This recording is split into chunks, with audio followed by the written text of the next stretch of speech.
فعن جابر رضی اللہ عنہ قال سمعت النبي صلى الله عليه وسلم يقول إن الشيطان يحضر أحدكم عند كل شيء من شانه حتى يحضره عند طعامه فإذا سقطت من أحدكم اللقمة فليمط ما كان بها من أذى ثم ليأكلها ولا يدعها للشيطان فإذا فرغ فليلعق أصابعه فإنه لا يدري في أي طعامه يكون البركة رواہ مسلم۔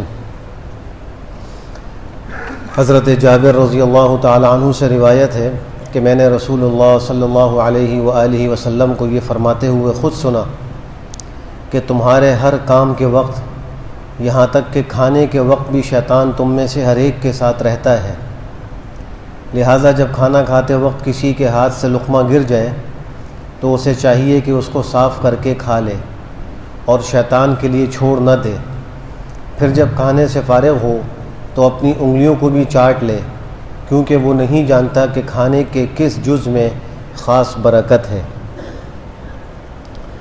اس حدیث شریف کے اندر کھانے کے دو آداب ذکر کیے گئے ہیں۔ پہلا ادب یہ ہے کہ کھانے کے دوران اگر کوئی لقمہ یا کھانے کا کوئی ٹکڑا زمین پر گر جائے تو اس کو اٹھا کر کھانا اپنی شان کے خلاف نہیں سمجھنا چاہیے۔ بہت سے لوگ میز کرسی پر کھانا کھاتے ہیں اور لقمہ گرنے کی صورت میں پیر سے اس کو آگے سرکا دیتے ہیں۔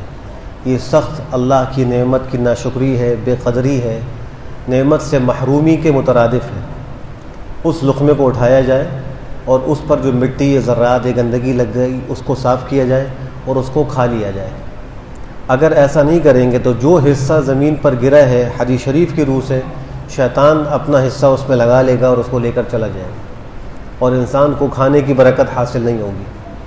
حضرت حذیفہ ابن الیمان جن کو صاحب سر نبی صلی اللہ علیہ وسلم کہا جاتا تھا، مشہور صحابی ہیں، اور آپ علیہ السلام نے ان کو بہت سی راز کی خبریں دی تھیں، کچھ منافقین کے نام بھی ان کو بتلائے تھے، اسی لیے ان کا لقب بھی پڑ گیا کہ پیغمبر کے رازدار۔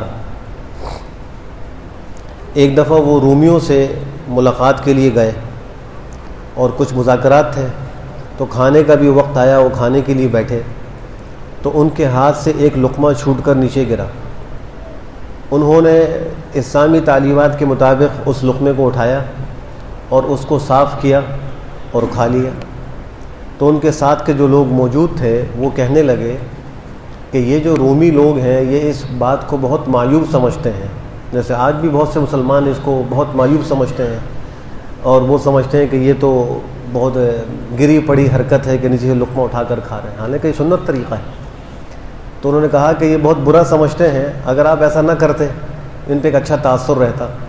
تو انہوں نے ایک عجیب تاریخی جملہ ارشاد فرمایا اس وقت، فرمایا اَأَتْرُكُ سُنَّةَ حَبِيبِي لِهَؤُلَاءِ الْحُمَقَاءِ، کہ ان احمقوں کی وجہ سے میں اپنے محبوب کی سنت کو چھوڑ دوں، یہ نہیں ہو سکتا۔ آپ نے اس سنت کو زندہ کیا۔ تو اس لیے مسلمانوں کو بھی یہ چاہیے کہ کھانے وقت اول تو دسترخوان بچھائیں، تاکہ اگر کوئی لقمہ وغیرہ گرے تو وہ اس دسترخوان پر گرے، اٹھا کر کھانا آسان ہو، اور دسترخوان نہ ہو اور مٹی پر گر گیا ہو تو بھی اس کو اٹھائیں اور جو مضر اثرات ہیں اس کو صاف کر کے اس کو کھا لیا جائے، اس کو ضائع نہ کیا جائے۔ حضرت شاہ ولی اللہ محدث دہلوی رحمہ اللہ نے لکھا ہے کہ ایک دفعہ انہوں نے کچھ دوستوں کی دعوت کی، اس دعوت میں ایک ساتھی کے ہاتھ سے لقمہ نیچے گرا اور وہ لڑکنا شروع ہو گیا لقمہ۔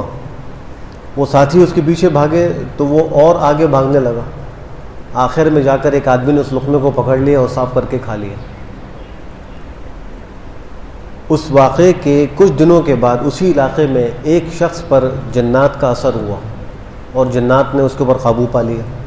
تو وہ جن اس آدمی کی زبان پر باتیں کرتا ہوا کہہ رہا ہے کہ فلاں دعوت ہوئی تھی، فلاں شخص کے ہاتھ سے لقمہ نیچے گرا تھا، تو ہم نے اس کو اٹھانے کی بڑی کوشش کی لیکن اس نے دوڑ کر جا کر اس کو اٹھا لیا اور ہمیں کھانے نہیں دیے۔ تو حدیث شریف میں جو فرمایا کہ شیطان کے لیے نہ چھوڑے، اس کی تائید اس واقعے سے ہو رہی ہے۔ کبھی کبھی اللہ سبحانہ و تعالیٰ اپنے حبیب صلی اللہ علیہ وسلم کی باتوں کو واقعات کی صورت میں امت کے سامنے ظاہر بھی فرما دیتے ہیں کہ شیطان کیسے اپنا حصہ لیتا ہے۔ تو وہ لقمہ جو لڑک کر جا رہا تھا اس کے پیچھے بھی شیطان تھا، حالانکہ لقمہ گرنے کے بعد آگے تو نہیں لڑکتا، ہموار زمین پر گرے تو آگے تو نہیں جائے گا، لیکن وہ آگے بڑھ رہا تھا، تو شیطان اس کو لے جانے کی کوشش کر رہا تھا، تو انہوں نے اس کو اٹھایا اور صاف کر کے کھا لی۔ دوسرا ادب یہ معلوم ہوا کہ جب کھانے سے فارغ ہو تو اپنی انگلیوں کو بھی چاٹ لیں۔ انگلیوں کو چاٹنا یہ بھی وہ سنت ہے اور کھانے کے آداب میں سے ہے۔ اس کا ایک فائدہ تو حدیث شریف میں ہے کہ انسان کو معلوم نہیں کہ کھانے کے کس حصے میں برکت ہے۔ ہو سکتا ہے کہ جو حصہ اس کی انگلیوں پر لگا ہوا ہے وہی برکت والا ہو اور ہم اس کو دھو دیں، ہاتھ دھو لیں اور وہ جو ہے پانی کے ساتھ بہہ جائے۔ طبی اعتبار سے بھی اطباء نے اور ڈاکٹروں نے فائدہ لکھا ہے کہ انسان کی جو یہ انگلیوں کے ناخن ہیں ان میں سے ایک مادہ نکلتا ہے، اور وہ مادہ انسان کے کھانے کو ہضم کرنے میں زیادہ مفید ہے۔ تو حدیث شریف میں جو انگلیوں کو چاٹنے کا حکم ہے تو اس میں طبی فائدہ بھی یہ ہے کہ انسان نے کھانا کھا لیا، اب جب انگلیوں کو چاٹے گا تو وہ مادہ بھی اس کے پیٹ میں جائے گا اور کھانے کے نظام میں انہضام میں بہت مؤثر ثابت ہوگا اور کھانا اس کے جسم کا جزء بنے گا۔ تو انگلیوں کو بھی چاٹ لینا چاہیے۔ ایک حدیث میں تو یہاں تک فرمایا ہے کہ اگر کوئی آدمی انگلیاں نہ چاٹے، ہاتھ نہ دھوئے اور سو جائے، اور رات کو کوئی چوہیا آ کر یا کوئی مضر جانور آ کر اس کے ہاتھ کو کاٹ لے تو ہمیں ملامت نہ کرے، اپنے آپ کو ملامت کرے کہ ہاتھ کیوں نہیں اس نے چاٹ کر دھو کر وہ سویا تھا۔ تو اگر ہاتھ پر کھانے کے ذرات لگے رہ گئے اور کسی جانور نے آ کر اس کو کھا لیا اور نقصان ہو گیا تو وہ خود اس کا ذمہ دار ہے۔ کھانے کے آداب میں ایک یہ بھی ہے کہ اگر کھانے کے دوران مکھی گر جائے کھانے میں تو اس مکھی کو ڈبو کر نکال کر پھینک دیا جائے۔ یہ حدیث شریف کا حکم ہے، بخاری شریف کی بھی روایت ہے اور ابو داؤد شریف کی بھی روایت ہے۔ اور پھر یہ فرمایا کہ مکھی کے دو پر ہوتے ہیں، ایک پر میں بیماری ہوتی ہے اور ایک پر میں شفا ہوتی ہے۔ جب وہ مکھی کسی چیز میں گر رہی ہوتی ہے تو وہ بیماری والے پر کو آگے کر دیتی ہے، اس کو پہلے گراتی ہے۔ تو حکم یہ ہے کہ اس مکھی کو پورا ہی ڈبو دیا جائے اس مشروب میں جو بھی کھانا ہے، پھر نکال کر اس کو باہر پھینک دیا جائے تاکہ وہ شفا والا پر بھی اس کا اثر اس میں آ جائے اور اس بیماری کا اثر نہ ہو۔ یہ حکم ہے، چاہے وہ کھانا ٹھنڈا ہو یا کھانا گرم ہو، چونکہ حدیث شریف میں مطلق فرمایا کہ اذا وقع الذباب فی اناء احدکم فامخلوه، جب مکھی گر جائے تم میں سے کسی کے برتن میں تو اس کو اس میں ڈبو دے۔ فإن فی احد جناحیہ داء، اس لیے کہ اس کے دو پروں میں سے ایک میں بیماری ہے، وفی الآخر شفاء، دوسرے میں شفا ہے۔ فإنه یتقی بجناحہ الذی فیہ الداء، اور وہ اپنا بچاؤ کرتی ہے اس پر سے جس میں بیماری ہے، اس سے اپنا بچاؤ کرتی ہے۔ ہر جانور وہ دوسرے سے بچنے کے لیے، اپنے آپ کو تکلیف سے بچانے کے لیے مدافعات کرتا ہے۔ فَلْيَغْمِسْهُ كُلَّهُ، بس چاہیے کہ وہ پوری اس مکھی کو ڈبو دے۔ اس حدیث شریف سے چند مسائل مستنبط ہو رہے ہیں۔ ایک مسئلہ تو یہ مستنبط ہوا کہ اگر مکھی کسی کھانے میں گر جائے تو وہ کھانا ناپاک نہیں ہوتا، اس لیے کہ مکھی کے اندر بہتا ہوا خون نہیں ہے۔ جس جانور میں بہتا ہوا خون نہ ہو اور وہ کسی پانی میں گر جائے تو وہ پانی ناپاک نہیں ہوتا، چاہے وہ مری کیوں نہ جائے۔ دوسری بات یہ بھی معلوم ہوئی کہ مکھی کو کھانا جائز نہیں ہے، مکھی کو تو اٹھا کر باہر پھینکنا ہے، اس لیے فرمایا فامخلوه، اس کو نکال کر پھینک دو، جو مابقیہ کھانا ہے وہ کھا لو۔ ہم کیا کرتے ہیں کہ اس پورے برتن ہی کے مشروب کو، کھانے کو باہر پھینک دیتے ہیں کہ مکھی گر گئی۔ مکھی کو نکال دینا چاہیے اور بقیہ کھانا ضائع نہیں کرنا چاہیے۔ حضرت امام شافعی رحمہ اللہ سے کسی نے سوال کیا ہے کہ مکھی کو پیدا کرنے میں حکمت کیا ہے، اللہ نے مکھی کیوں پیدا کیا؟ تو انہوں نے فوراً جواب دیا، بادشاہان کو ذلیل کرنے کے لیے پیدا کیا۔ مکھی کو اس لیے پیدا کیا کہ بادشاہان ذلیل ہو جائیں۔